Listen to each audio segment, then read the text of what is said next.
Entre los mejores de la historia hay unos que jugaban o juegan con principios simples pero sorprendentemente efectivos. Aquí tienes 10 reglas que Magnus Carlsen sigue una y otra vez y que tú puedes empezar a usar hoy mismo. Magnus está jugando aquí contra Jeffrey Song, uno de los grandes maestros top de Estados Unidos, y Jeffrey opta por la defensa siciliana. Aquí Magnus juega peón A3, la variante Mengarini, y los veteranos saben que es una de esas aperturas tramposas que de alguna manera popularizamos en este canal y ahora Magnus la juega. Las negras juegan peón G6, que es una especie de jugada profiláctica contra ese extraño plan de ataque de las blancas.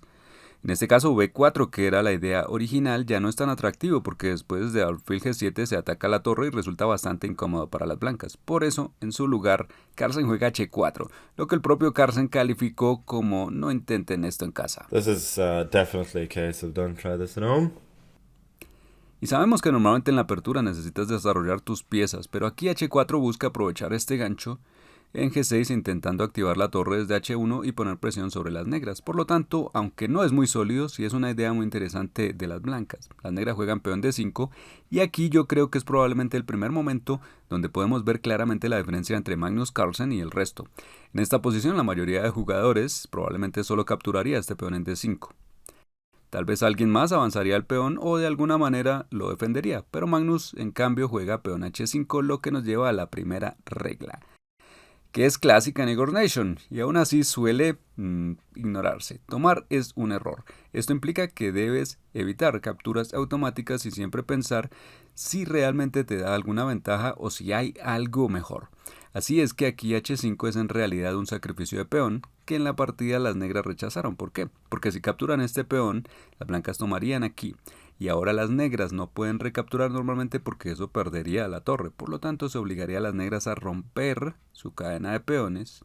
Y se crea una posición en la que parece que ambos bandos no recuerdan cómo se mueven las piezas. Pero es una posición interesante y las blancas tienen cierta compensación. Volviendo a la partida, las negras rechazaron tomar el peón y en su lugar desarrollaron el alfil. Y ahora tenemos una situación interesante donde las blancas podrían capturar aquí o aquí y entonces podemos practicar esta regla de que tomar es un error. Porque sé que algunos de ustedes escribirán en los comentarios: Igor, recibí regalos de Navidad increíbles pero me niego a tomarlos porque tomar es un error. Gracias, Igor.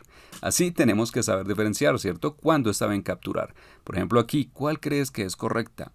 ¿Cuál crees que es incorrecta? Tienes que ver si te aporta algún beneficio. Por ejemplo, si capturo aquí en G6, las negras recapturan y eso es peón por peón, nada especial. Luego tenemos esta tensión donde probablemente tengamos que cambiar torres y como resultado de ese cambio, ¿las blancas lograron algo? No realmente, ¿cierto? Es solo un intercambio y nada cambia en la posición aparte de eso. En la partida Carlsen capturó el peón de D5 en cambio, porque después de eso las blancas pueden desarrollar un caballo con tiempo, mostrando la segunda regla del ajedrez posicional: no mover la misma pieza dos veces en la apertura, lo que demuestra que probablemente la idea original de las negras con peón D5 fue un poco prematura. Ahora alfil C4, ambos bandos van desarrollando sus piezas, caballo D4, y es interesante que las negras cometan el mismo error dos veces. No muevas la misma pieza dos veces, y ese error también se repitió dos veces. Se nota que no es fácil enfrentarse a Carlsen, incluso aunque seas un fuerte gran maestro. Carlsen juega caballo F3 desarrollándose y ahora las negras capturan H5, lo que el propio Carlsen comentó: pero ¿qué diablos es esto? GH. I mean, what on earth is that?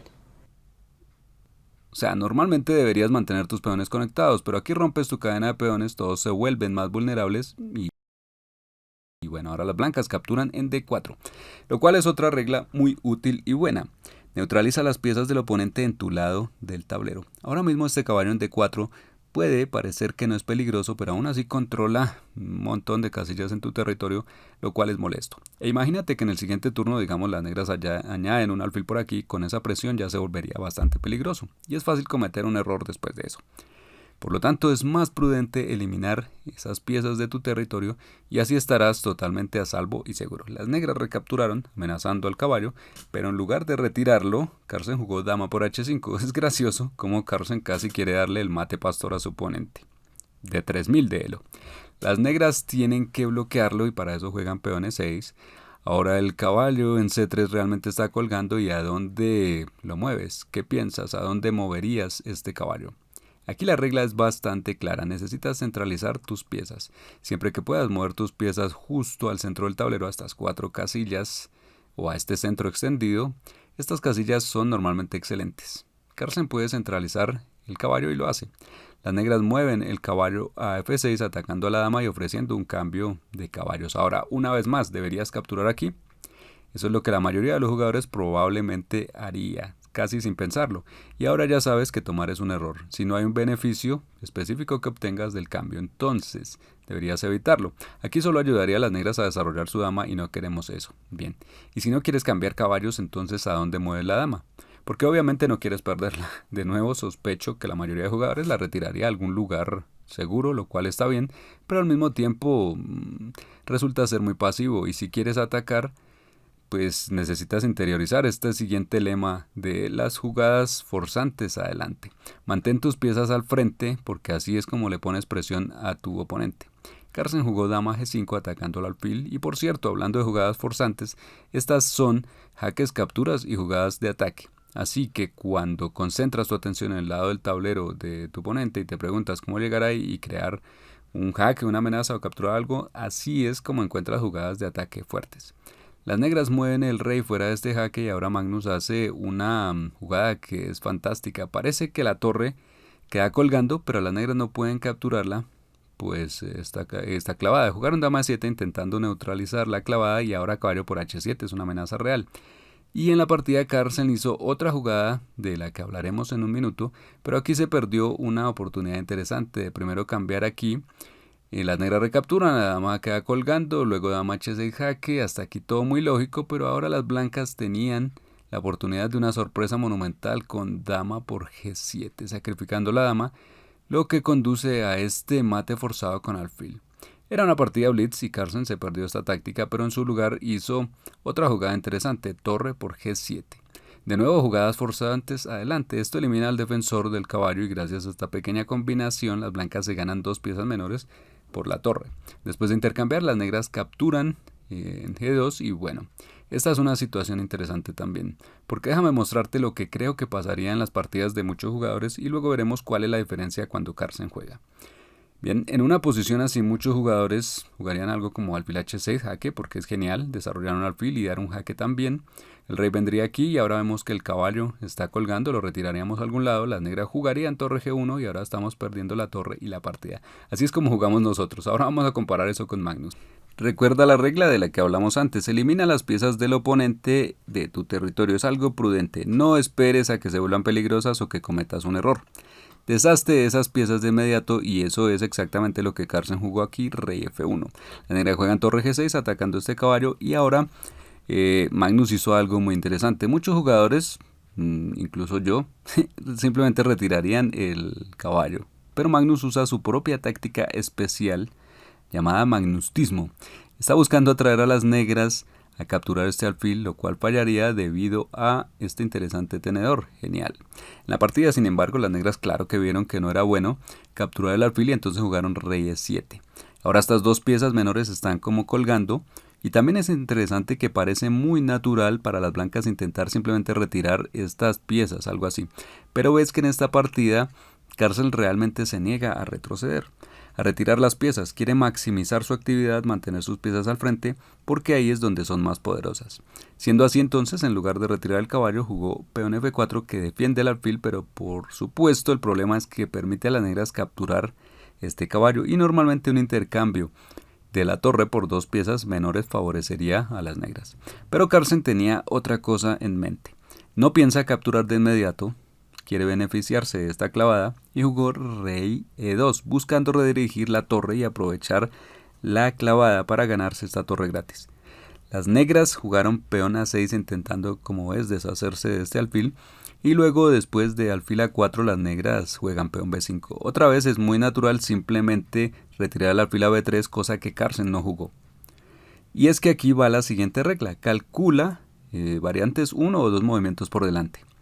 Es interesante que se crea que los grandes maestros pueden calcular muchos movimientos por adelantado y cuando ves a Nakamura dibujando todas esas flechas en el tablero parece que así es como juegan los jugadores fuertes, que es lo que hacen normalmente, pero la verdad no es así. En la mayoría de los casos lo más importante es simplemente evitar errores graves obvios. Es mucho más importante que calcular 15 jugadas por adelantado, ¿listo? Especialmente en Blitz, nadie realmente hace eso. Y aquí Carson simplemente se dio cuenta de que hacer la jugada natural alfil B3 sería un error porque las negras, por supuesto, desarrollarían el alfil y también controlarían esta casilla y ahora las blancas no pueden ejecutar su plan. Recuerda que se quería redirigir la torre por esta casilla hacia H6, pero ahora no puede mover la torre aquí debido al alfil. Sería simplemente un error. Y si no es así, ¿cómo puedes aprovechar esta clavada? No hay una forma clara, ¿cierto? Les tomaría mucho tiempo a las blancas redirigir la torre por otro camino y las negras también harían algo durante ese tiempo. Por lo tanto, Magnus se dio cuenta de que su plan original había fallado y ahora juega torre H1, que es una gran idea. Entrega el alfil, pero por otro lado llega a tiempo para cumplir con su idea principal y ganarse esta torre en F6 gratis. Después de alfil B7, las negras desarrollan el alfil y las blancas capturan y entramos en un final. Y aunque sabemos que este es el territorio de Magnus, también es interesante porque un final es una de esas fases un poco confusas de la partida donde no está realmente claro qué hacer y por lo tanto aquí podemos tener una clase magistral de Magnus sobre cómo jugar bien los finales. Ahora el rey avanza saliendo de este jaque y Carson podría simplemente capturar este peón, lo cual era totalmente correcto, pero en su lugar jugó torre H7 también bien atacando este peón. Las negras juegan torre G8 y ahora es un poco molesto, las negras van a infiltrarse y atacar al rey, atacar todos estos peones a lo largo de la segunda fila. ¿Qué haces contra eso? Bueno, repito que es realmente molesto, idealmente quieres neutralizar de algún modo esas piezas en tu territorio, así que aquí Carson captura el peón y después de torre G2, jaque se cubre con alfil F2. Bueno, Carson realmente no puede echar esta torre de su territorio, pero al menos ahora está restringida y no puede hacer mucho porque las blancas controlan todas estas casillas alrededor y ahora las negras deben enfrentar la amenaza contra su peón y sigue rey E7. Ahora que todo se calma podemos ver que las blancas tienen un peón más y es momento de convertir esa ventaja, de alguna manera. ¿Qué haces en un final? Esa es otra buena pregunta. En un final los planes de medio juego ya no funcionan. No deberías intentar atacar al rey de tu oponente, simplemente no tienes suficientes piezas para darle mate. Por lo tanto, un plan típico de final es avanzar tus peones pasados y coronarlos. Y con eso en mente, Carson juega peón C4. Podemos ver que C4 de verdad está avanzando, el peón más prometedor, el peón pasado, el peón sin oposición porque las negras no tienen peones en la columna C ni en columnas adyacentes que puedan impedir a este peón avanzar. Jeffrey jugó alfil C6 intentando bloquear este peón y ahora antes de continuar y mostrarte qué jugó Carson aquí, déjame mostrarte lo que creo que fácilmente podría pasar en partidas de cualquier jugador normal. Y veremos fácilmente cómo mejorar, porque creo que cuando ves que tu peón no va a ningún lado puede ser tentador decir ok, déjame avanzar este otro peón entonces. Y luego las negras quizá muevan el alfil por aquí y ataquen tu torre.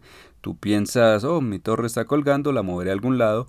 Digamos que las negras juegan F5 fortaleciendo su alfil y ahora todo esto se siente un poco molesto, toda esta presión de las negras y quizá piensas, ok, déjame expulsar la torre y quitar al rey de esta clavada, entonces las negras juegan algo así, atacando el peón y ahora eso se siente más molesto, ¿no? El peón está colgando, intentas defenderlo y entonces las negras juegan alfil de 3 con un doble ataque, pierdes uno de tus peones y así toda la ventaja. Volviendo a lo jugado, veamos cómo jugar un poco más como Magnus. Él sigue el siguiente principio, invitar a todos a la fiesta. En otras palabras, asegurarte de que cada pieza que tienes esté activa. Aquí tenemos una torre muy activa en H7 ejerciendo presión aquí abajo, pero nuestro alfil está clavado, no puede moverse en absoluto y el rey también está más bajo ataque. Para deshacerse de esto, Carson juega primero rey E3, lo que lleva al rey adelante y además el alfil queda libre para moverse. Las negras juegan torre G8 y ahora alfil H4. Esta vez Carson activa el alfil y lo redirige a una casilla mucho más activa. Ahora las negras ya se sienten molestas con este e intentan echarlo. Carson lo mantiene ahí tan adelantado como es posible. De nuevo maximiza tu actividad, mantén tus piezas adelantadas, luego F6 atacando al alfil y de nuevo pregunta rápida, ¿a dónde moverías el alfil? Jugadas forzantes adelante, ¿cierto?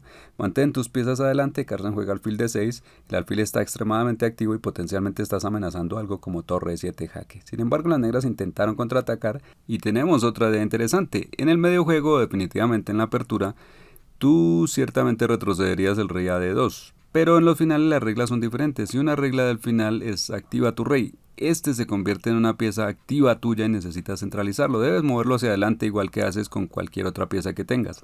Así que en este caso no hay diferencia, tu torre, tu alfil, tu rey, las reglas son las mismas, úsalos.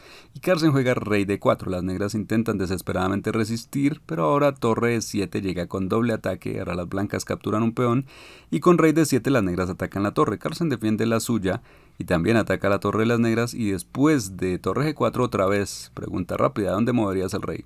La misma historia, ¿cierto? Movimientos forzantes, adelante, activa tu rey y se juega rey C5 y las negras simplemente se rindieron. Las blancas ya tienen 2 peones más, ahora se está amenazando torre E7 y capturar el alfil o torre por F6. Podría ser algo así y después las blancas simplemente seguirían avanzando todos estos peones pasados y ganarían la partida. Si quieres saber cómo combinar todas estas ideas en un solo sistema fácil de usar en tus partidas reales, tengo una clase maestra gratis exactamente sobre eso. El enlace está por aquí. Gracias por verme y buena suerte en tus partidas.